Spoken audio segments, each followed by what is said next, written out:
Hello everyone, my name is Pavelsabacky. I'm a composer, and for the past 7 months I've been working on music for an upcoming game, Duat, Beyond Light and Shadow. I want to share with you how I tackled the looping of my music.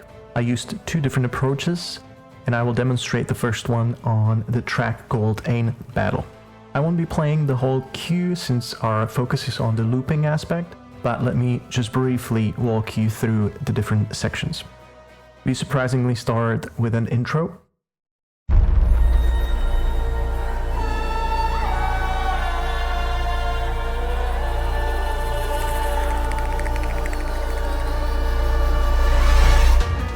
Then we arrive into the first section, introducing us to the main motif. That's being developed.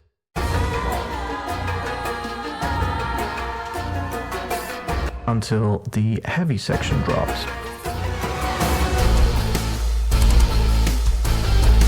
And so on, back to the motif.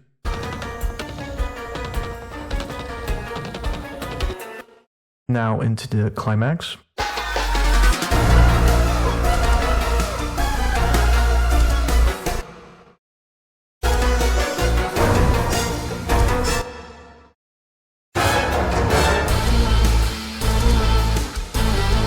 This whole part is the peak of the battle. Lastly, we settle on a more subtle but still tense section.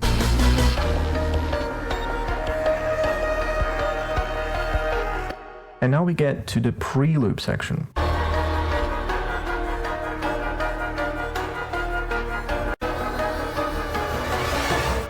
You will notice that the end of the pre-loop section is pretty similar to the intro, which is important. The way I approached it is I started with the middle, the main body of the cue, and then I would follow making either the intro or the outro, making sure the reverb tail for both of them, if played separately, would match as close as possible. Sometimes I would even copy the last bar of each, sometimes there would be minor changes, like actually in this example.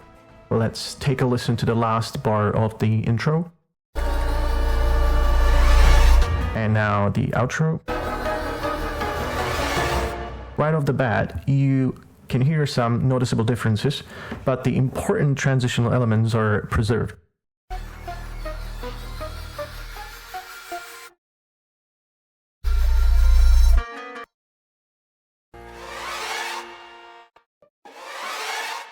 Here is one of the new elements, an undulating, pulsing flute pad. But keeping the bulk of it identical allows for that seamless transition we're looking for. Let's go into FMOD now, because the way I set it up in Reaper won't allow us to hear that reverb tail from the intro upon looping. In FMOD, the file is already printed with the reverb tail.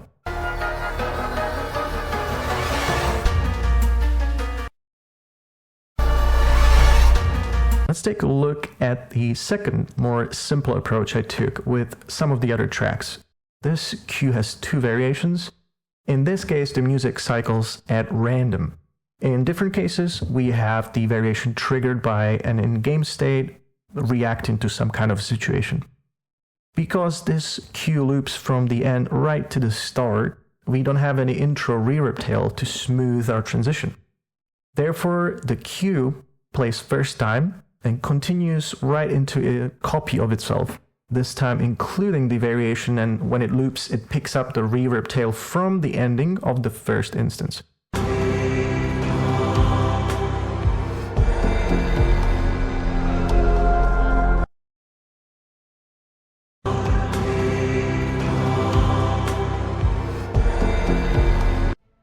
Well, I hope this was interesting.